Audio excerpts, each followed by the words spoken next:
Selamat sejahtera Puan Hayati dan rakan-rakan sekalian. Nama saya Darshan Anak Lelaki Murgaya dari DBT 2A.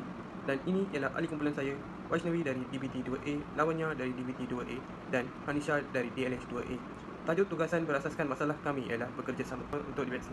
Menurut berita harian, terdapat 1.2 juta individu belum divaksin.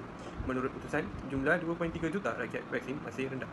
Menurut sinar harian, 77.5% kematian di Terengganu libatkan individu yang tidak divaksin. Isu ini menunjukkan rakyat tidak bekerjasama dan enggan untuk divaksin dalam usaha menangani penularan wabak COVID-19.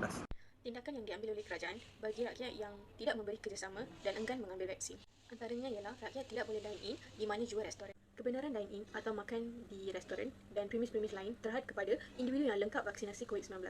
Individu yang telah lengkap vaksinasi COVID-19 perlu menunjukkan kad vaksinasi atau MySejahtera kepada pihak restoran supaya boleh dine-in. Seterusnya, rakyat tidak boleh merentas daerah. Bukan itu saja, rakyat yang tidak mengambil vaksin tidak boleh pergi ke luar negara. Mereka tidak boleh melancong ke mana jua negara. Akhir sekali, bagi golongan Islam yang tidak bekerjasama dan enggan mengambil vaksin COVID-19, mereka tidak boleh pergi umrah atau haji. Tindakan yang belum diambil oleh kerajaan bagi rakyat yang tidak bekerjasama dan enggan mengambil vaksin adalah ada rakyat yang pergi umrah. Seterusnya, ada sesetengah rakyat yang merentas negeri dan ada rakyat juga dine-in dalam restoran tanpa mengambil suntikan vaksin. Kesan penularan wabak COVID-19. Kesan yang pertama jika rakyat tidak bekerjasama untuk ambil vaksin adalah kes penularan wabak COVID-19 semakin meningkat.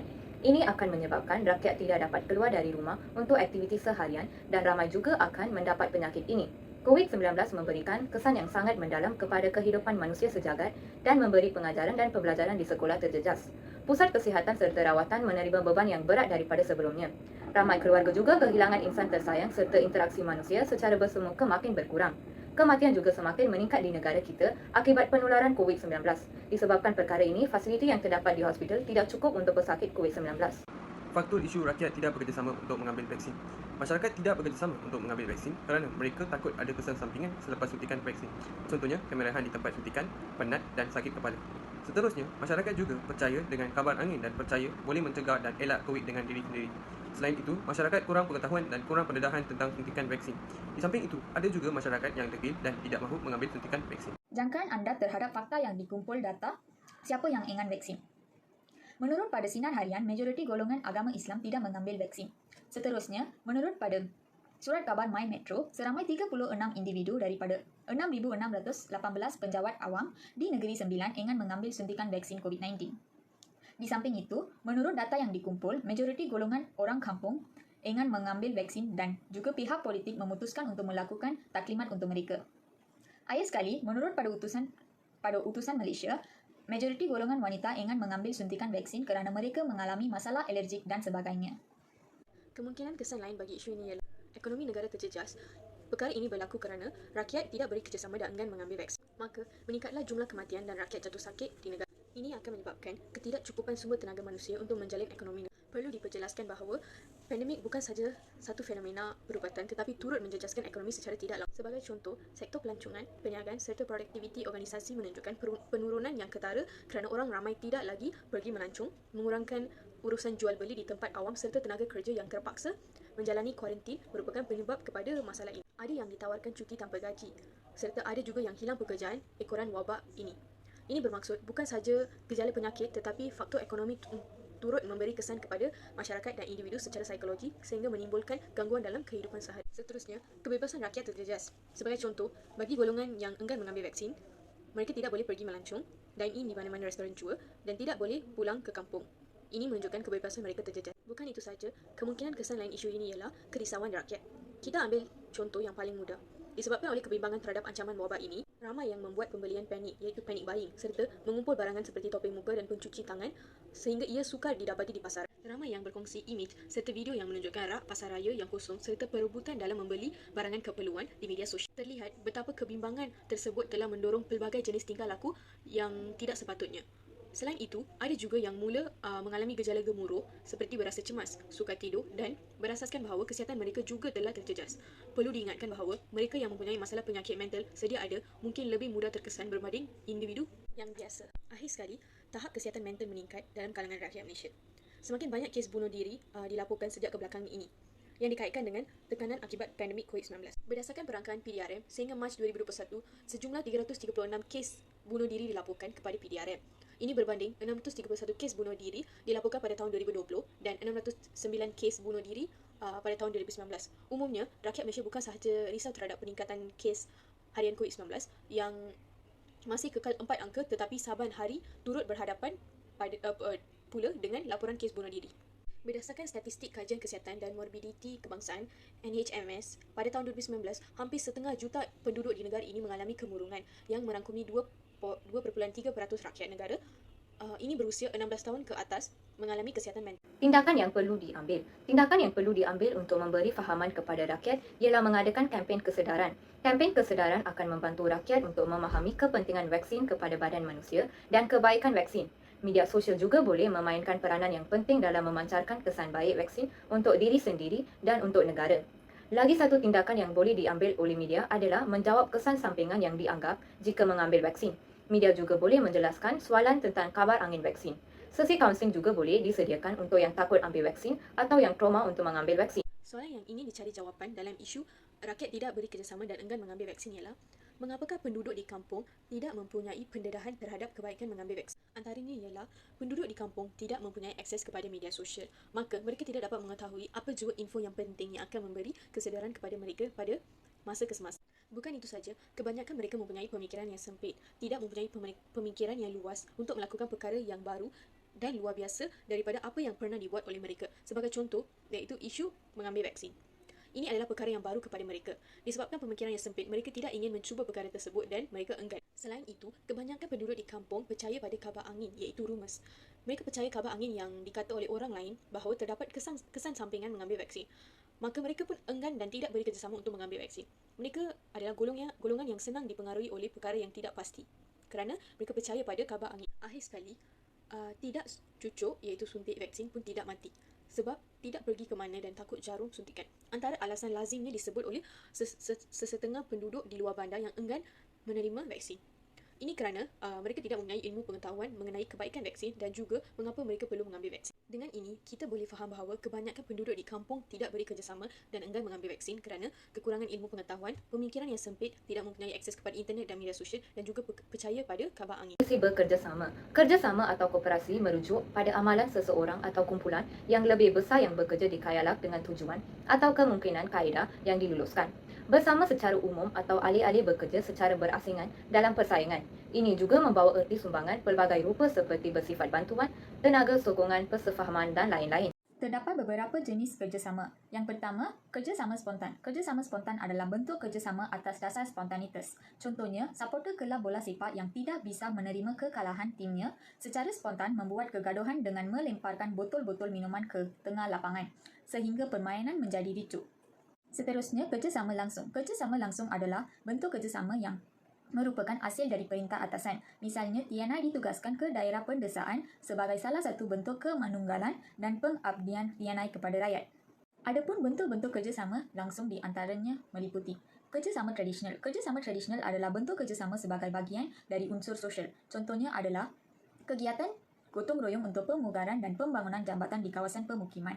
Yang seterusnya, kerjasama kontrak. Kerjasama kontrak adalah bentuk kerjasama atas dasar motif tertentu. Biasanya terdapat perjanjian yang harus ditaati oleh pihak yang berkepentingan. Selanjutnya, berdasarkan motif pelaksanaannya. Jenis-jenis kerjasama dapat dibedakan menjadi 5, iaitu yang pertama, kerukunan, harmoni. Kerukunan adalah jenis kerjasama yang mencakup gotong royong dan tolong-menolong. Misalnya, pembangunan jalan kampung dan pengumpulan pakaian layak pakai untuk disumbangkan kepada korban bencana alam. Yang seterusnya, bargaining. Bargaining adalah pelaksanaan pertukaran barang dan jasa antara organisasi atau negara. Misalnya, JICA, Japan Indonesian Cooperation Agency adalah lembaga donor yang mengkhususkan kegiatan pada bantuan pengembangan prasarana riset dan pendidikan. Sebagai imbalnya, negara pendonor memiliki hak untuk memasarkan produk dan jasanya di negara yang didonor. Bentuk nyatanya bergantung pada kesepakatan di antara kedua belah pihak. Yang seterusnya, kooptasi, cooptation. Kooptasi adalah jenis kerjasama yang berbentuk proses penerimaan unsur-unsur baru oleh pemimpin satu organisasi untuk mencegah terjadinya gangguan terhadap organisasi tersebut. Di samping itu, koalisi, coalition. Koalisi adalah jenis kerjasama antara dua pihak yang memiliki kesamaan tujuan. Contohnya adalah koalisi parti politik di Indonesia untuk mencalonkan pasangan presiden dan wakil presiden di pemilu 2024. Akhir sekali, joint venture. Joint venture adalah bentuk kerjasama beberapa perusahaan untuk pengerjaan projek tertentu. Ciri-ciri bekerjasama. Antara ciri-ciri bekerjasama ialah enggak mementingkan diri sendiri. Seterusnya, boleh diajak bekerjasama dengan ikhlas tanpa beranggapan dipaksa. Selain itu, harus kompak antara satu sama lain tanpa mengira agama, kaum dan bangsa. Di samping itu, bersifat kooperatif dalam menjalankan kerjasama. Lebih-lebih lagi, melakukan gotong royong bersama-sama. Contohnya, bekerjasama dengan jiran yang berdekatan semasa upacara perkahwinan atau rumah terbuka. Manfaat bekerjasama. Antara manfaat bekerjasama ialah memupuk sikap saling membantu. Selain itu, dengan bekerjasama dapat membuatkan pekerjaan yang sukar menjadi mudah. Seterusnya, kerjasama dapat melahirkan hubungan mesra dan harmoni antara komuniti.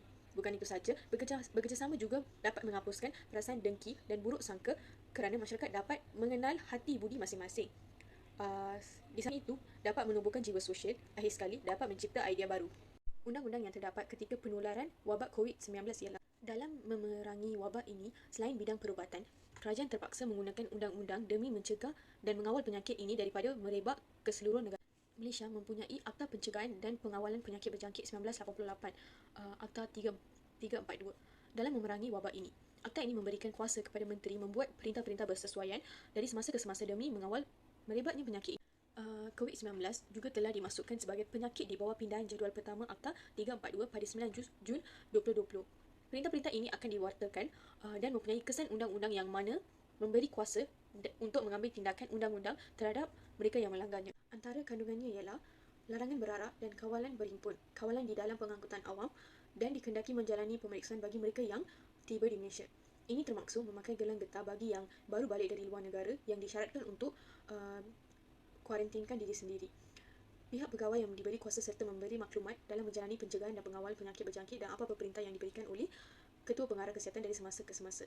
Orang ramai dihendaki memakai pelitup muka di tempat awam serta pengangkutan awam. Rakyat tidak boleh dine-in di mana jua restoran dan tidak boleh merentas negeri. Rakyat hanya boleh keluar dalam radius 10 km dari kediaman mereka. Rakyat juga tidak boleh pergi melancong ke luar negara dan juga bagi golongan Islam, mereka tidak boleh pergi umrah atau haji. Sekiranya ingkar atas perintah-perintah ini, maka ada peruntukan yang diwartakan juga di bawah perintah ini, iaitu boleh dikenakan hukuman denda tidak melebihi RM1,000 atau dipenjarakan tidak melebihi 6 bulan atau kedua-duanya sekali.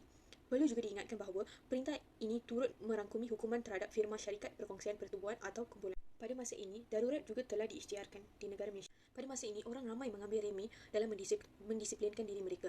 Prosedur operasi standard SOP PKP tidak dipatuhi. Ini menyukarkan kerajaan melawan dan mengawal merebaknya COVID-19. Maka, penguatkuasaan undang-undang yang lebih agresif perlu diambil demi menjaga kepentingan. Sekiranya masyarakat masih enggan dan menganggap hukuman-hukuman di bawah perintah menteri adalah satu hukuman ringan, perlu diingatkan di bawah kanun keseksaan juga mempunyai beberapa peruntukan dalam mengawal keadaan dalam isu-isu kesihatan awam. Peruntukan di bawah kanun keseksaan adalah seperti berikut. Seksyen 269 kanun keseksaan yang memperuntukkan hukuman tidak melebihi 6 bulan kerana berlaku cuai menyebabkan merebaknya penyakit yang mengancam nyawa. Seksyen 270 kanun keseksaan memperuntukkan bagi perbuatan yang di dalam pengetahuannya memburukkan keadaan yang menyebabkan tersebarnya penyakit yang membahayakan nyawa dan boleh dihukum dengan hukuman penjara tidak kurang dari 2 tahun atau denda atau kedua-duanya sekali. Terdapat pelbagai jenis perintah kawalan pergerakan diisytiharkan, iaitu Perintah Kawalan Pergerakan Bersyarat PKPB, Perintah Kawalan Pergerakan Diperketatkan PKPD, Perintah Kawalan Pergerakan Diperketatkan Bersasar PKPDB dan juga Perintah Kawalan Pergerakan Pemulihan PKPP. Dengan ini jelas bahawa terdapat pelbagai undang-undang yang terdapat ketika penularan wabak COVID-19.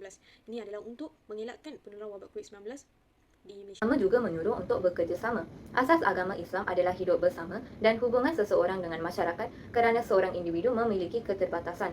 Oleh itu, manfaat-manfaat yang diperoleh dari masyarakat tidak pernah sebanding manfaat-manfaat yang diperoleh dari individu kerana keterbatasannya. Pencapaian terhebat dunia selalunya boleh dicapai melalui kerja berpasukan. Salah satu contoh adalah Mahabharata. Ada yang menyebutnya sebagai cerita terhebat yang pernah diceritakan. Epilog Mahabharata membuat dakwaan berani. Apa yang terhebat sahaja boleh didapati di tempat lain. Apa yang tidak boleh didapati di mana-mana sahaja. Kerana ia berkaitan dengan keadaan dan perasaan yang begitu luas. Kita mesti komited untuk bekerja tanpa jemu untuk matlamat pasukan. Dalam kitab Bible juga dikatakan bahawa berdua lebih baik daripada seorang kerana mereka mendapat balasan yang baik untuk jerih payah mereka. Jika salah seorang daripada mereka jatuh, yang seorang dapat membantu yang lain bangkit. Sedangkan tindakan yang perlu diambil adalah individu yang enggan mengambil vaksin perlu denda atau tidak boleh memasuki mana-mana kedai. Seterusnya, pihak kerajaan perlu menguatkuasa undang-undang yang tegas untuk rakyat yang enggan mengambil vaksin. Akhir sekali, Pihak kerajaan juga boleh mengadakan taklimat berkaitan agama untuk memberitahu kebaikan mengambil vaksin kepada rakyat. Rumusan. Kesimpulannya, masyarakat perlu bekerjasama dalam menyelesaikan sesuatu masalah kerana ia membolehkan semua anggota memahami antara satu sama lain. Sudah acap kali melihat masyarakat kurang bekerjasama kerana masyarakat mementingkan diri sendiri berbanding orang lain. Memang masyarakat sudah kurang bekerjasama dalam kalangan mereka, tetapi hal ini perlu diselesaikan supaya tidak berlaku perselisihan faham antara rakyat.